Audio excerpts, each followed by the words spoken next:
Hai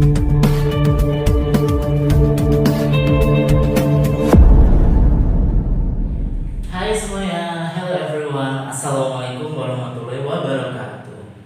Welcome again to Gamjok Activity YouTube channel, YouTube channelnya Lembaga Bimbingan Belajar Agama Jogja. I would like to say I'm happy to meet you, all of you again ya untuk kesempatan kali ini. Kak Nanda senang sekali bertemu dengan kalian dan kali ini akan memberikan bukan ujangan sih ya, tapi lebih tepatnya itu materi. Nah, materi ini terkait dengan apa yang kita alami pada saat ini. Yaitu apa? Ada yang tahu? Coba tebak. Ya, betul sekali. Materi kali ini itu tentang namanya virus. Nah, ya, virus. Ada orang yang berpendapat bahwa virus itu mengerikan. Ada orang yang berpendapat bahwa virus itu sebenarnya masih bisa diatasin. Ya, kalau kakak bilang ada dua kemungkinan. Pasti yang pertama virus itu mengerikan, pasti.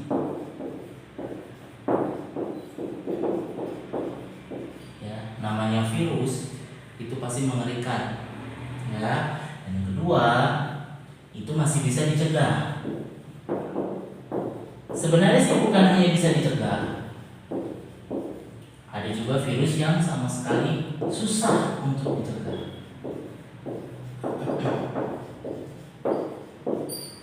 Nah,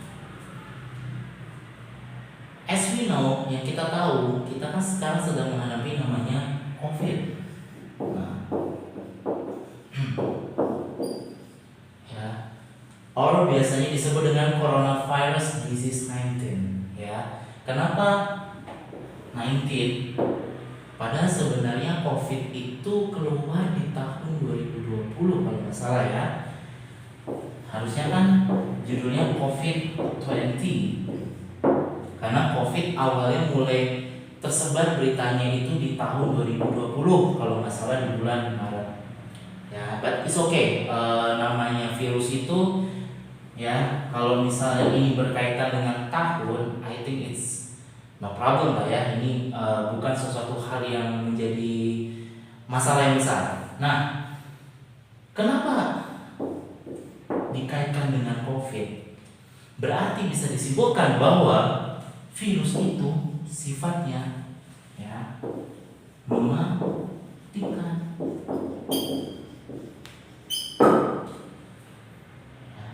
Apakah semua virus itu sifatnya mematikan? Tidak.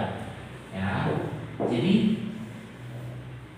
tidak 100% or not 100% virus itu sifatnya mematikan.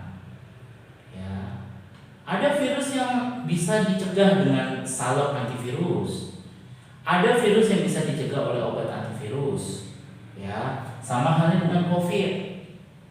Atau bisa juga virus-virus lain seperti H5N1, seperti flu Singapura,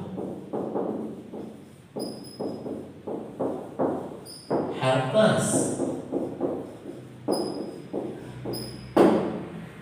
flu babi, bisa.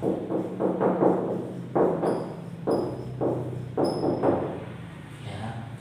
Walaupun in case-nya ada beberapa kasus yang dari virus-virus atau contoh virus ini mematikan, ternyata it's not only 100% virus ini menyebabkan kematian. Ya. Ada kalanya virus itu bisa kita cegah. Jadi virus-virus ini bisa dicegah dengan cara apa? Ya mungkin dengan mengkonsumsi obat yang telah dianjurkan oleh dokter, antivirus, ya. Atau bisa juga dengan pola hidup, memperkuat imun badan kita, makan cukup dan segala macam. Ya, nah, jadi konteks virus ini sebenarnya kalau dibilang mengerikan, itu tidak 100% mengerikan. Cuman orang kalau udah dengar penyakit yang bau-baunya, ya, atau yang memang bersentuhan dengan virus, itu pasti mikirnya udah takut duluan.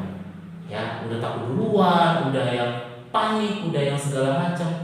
Pasti kan pikiran orang tuh banyak banget. Inilah yang disebut dengan virus.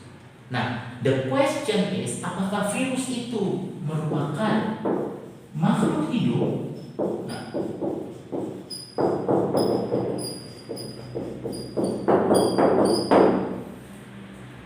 ya, I think every people should ask about this. Apakah virus itu makhluk hidup? Nah, untuk pemirsa atau followers Gamjok Activity, ya mungkin dari adik-adik kelas 7, 8, 9 SMP atau kelas 10, 11, 12 atau mungkin adik-adik dari sekolah dasar, pasti kan penasaran, apakah virus itu makhluk hidup? Nah, sekarang kita buktikan.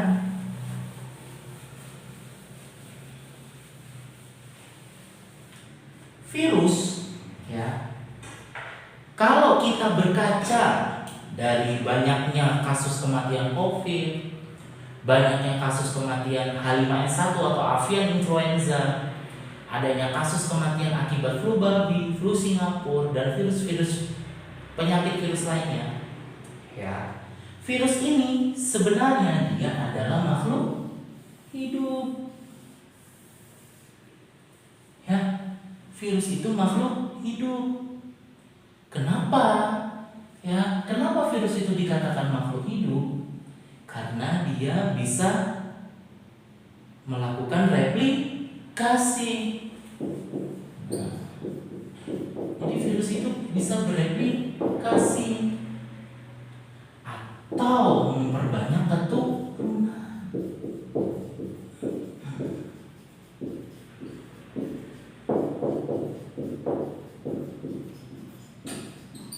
Nah, ini kuncinya.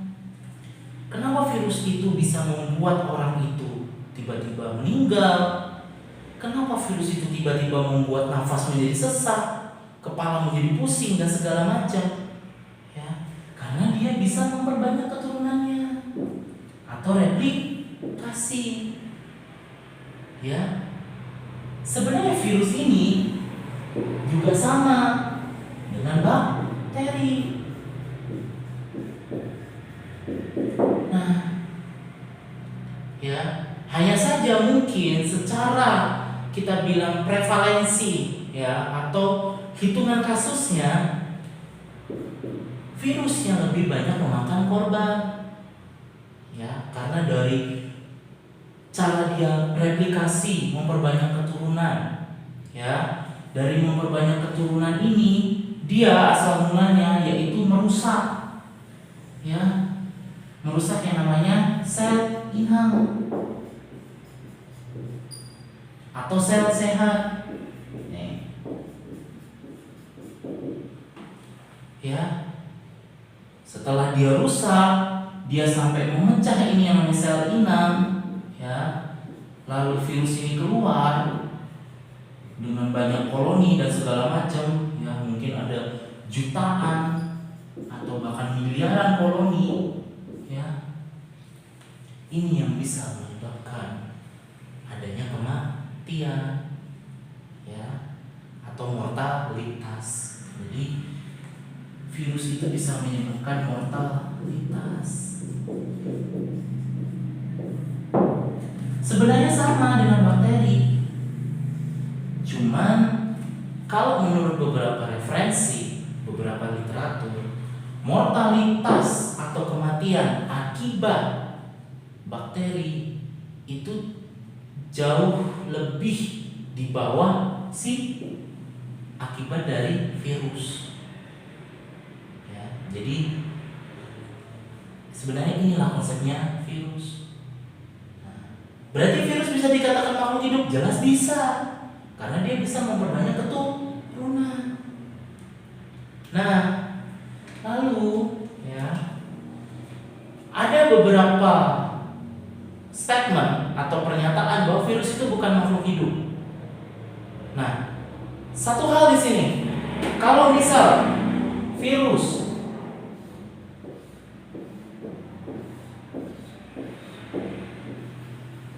Ini contoh dari virus misalnya. Ilustrasinya. Ya. Kalau virus bukan makhluk hidup, kenapa bisa COVID memakan banyak korban? Kenapa bisa avian influenza, flu Singapura, flu babi, herpes memakan banyak korban, atau AIDS atau SARS? Ya. Tidak mungkin, ya, tidak mungkin makhluk yang bersifat mikron ini, ya, mikron atau kecil, itu bukan makhluk hidup. Jelas dia adalah makhluk hidup. Karena apa? Dia pasti akan menginfeksi namanya sel inang ini tadi.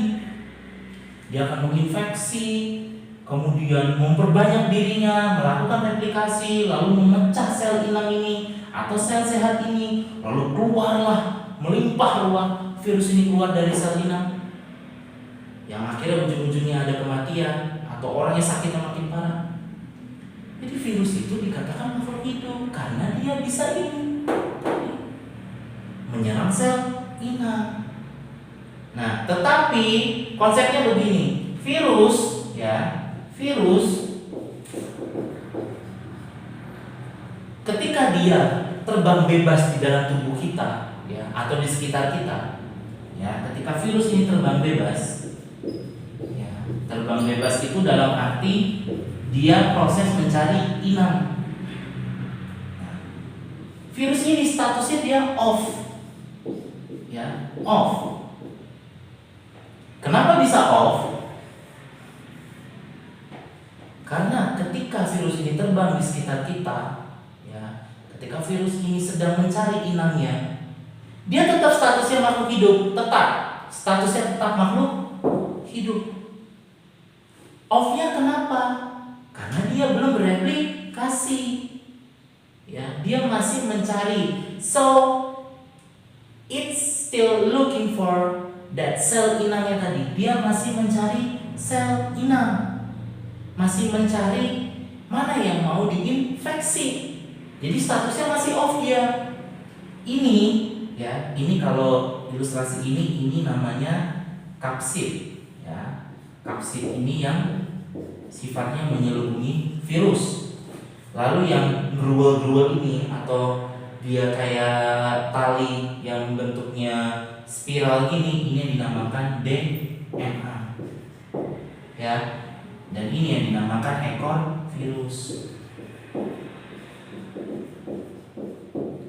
Nah, badan virus ketika dia masih terbang di sekitar kita atau masuk ke tubuh kita, dia posisinya masih off karena dia harus cari sel sehat atau sel inang yang sesuai.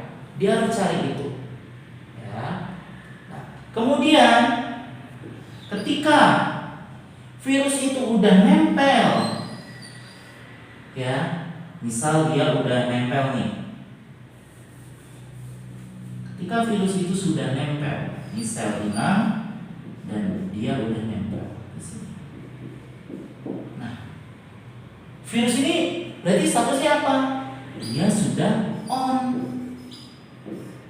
Nah, ya, jadi virus itu sudah on ketika dia sudah menempel di sel inang atau sel sehat. Ya. Jadi di sini Kak Nanda ini meluruskan atau apa ya, memperjelas dari miskonsepsi seperti ini. Ada beberapa statement atau beberapa literatur yang kakak temuin bahwa virus itu bukan makhluk hidup. Bukan salah sih ya kalau kita membuat seperti like majas gitu ya, kurang tepat. Karena apa? Virus itu sejatinya dia makhluk hidup, ya. Hanya saja dia ada statusnya dulu. Kalau dia masih terbang bebas di sekitar kita, kalau dia masih mencari sel inang, dia masih off. Ibarat kalau stop kontak lampu ruangan ini masih gelap. Nah, ketika virus itu sudah menempel di sel inang, udah nemu nih, oh I catch you, ya. ketika dia udah menangkap sel inang, ketika dia sudah menemukan sel inang, so after that dia akan on atau hidup. Ya. Jadi bisa disimpulkan seperti inilah virus itu. Ya. Banyak yang bilang virus itu pasti bisa sembuh. Oke, setiap penyakit yang disebabkan oleh virus atau oleh bakteri atau oleh paparan zat karsinogenik, zat penyebab kanker atau zat-zat lainnya atau asap pabrik atau asap motor, kendaraan dan segala macam, itu bisa disembuhkan, bisa. Tetapi apa? Tetapi harus dengan pola hidup yang sehat, harus dengan ketahanan or immunity yang sehat. Nah, kalau misal immunity atau imunitasnya tidak bagus dan kondisi orangnya juga tidak fit, ya akan menyebabkan mortalitas atau kematian. Syukur-syukur masih belum terkena kematian istilahnya itu. Paling sakit parah itu masih bisa diselamatkan. Nah, jadi inilah Kananda hari ini menerangkan tentang konsepnya virus. Jadi banyak sekali mungkin ya ada yang menerangkan virus itu begini-begini.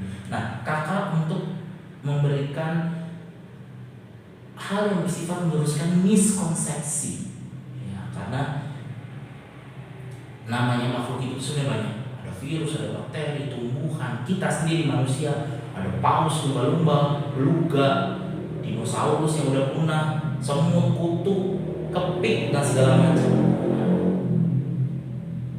Salah satunya juga virus. So sampai di sini dulu penjelasan tentang konsep virus dari Kananda. Mungkin buat sobat-sobat setia Gama Jogja or YouTube channel Gamjok Activity yang mau memberikan komentar atau memberikan masukan terkait materi yang ingin disampaikan atau ingin menuliskan ini, so please write on kolom komentar, bisa ditulis di situ. Mungkin mau request apa atau lebih memperjelas ini, ya bisa ditulis itu. And don't forget for like, subscribe, and share it to others. Jangan lupa, ya. Oke, thank you so much.